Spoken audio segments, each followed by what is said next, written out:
Well, howdy there, folks. It's John Pelham.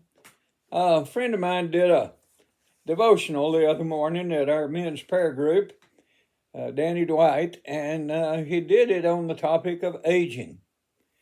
And so as I got prepared for this video, I thought since I have gone well into the second half of my 8th decade, I could speak with some degree of expertise on that topic. So I would start first with a definition. I like to define topics that I'm dealing with, and I found this 50-cent definition of aging, and it's a little pretentious, but we'll go with it. Aging can be defined as the time-related deterioration of the physiological functions necessary for survival and fertility. The characteristics of aging, as distinguished from diseases or aging, such as cancer and heart disease, affect all individuals of a species, and it might say at different rates. I think any of us who have moved into those areas probably could relate to that. I've got three biblical verses. They're just hundreds and hundreds of biblical verses regarding aging and elderly.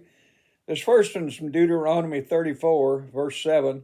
Moses was 120 years old when he died, yet his eyes were not weak nor his strength gone. Power to him. I can't say that, and I'm not nearly 120 years.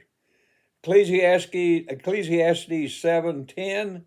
Do not say, why were the old days better than these? For it's not wise to ask such questions. If you want to get yourself in trouble, just talk about how good it was back in the old days.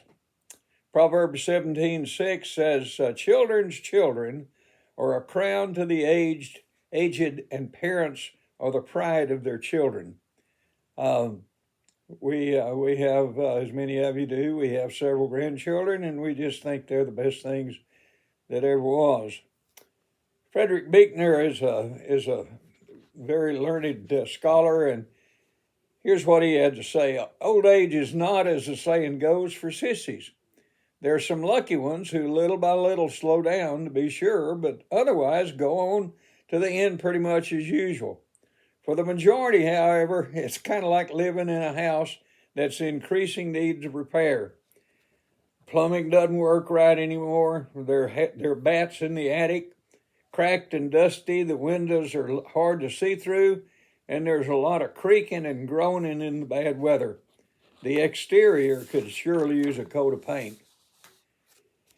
And then finally, my favorite philosopher, Will Rogers, says, eventually you will reach a point when you stop lying about your age and start bragging about it.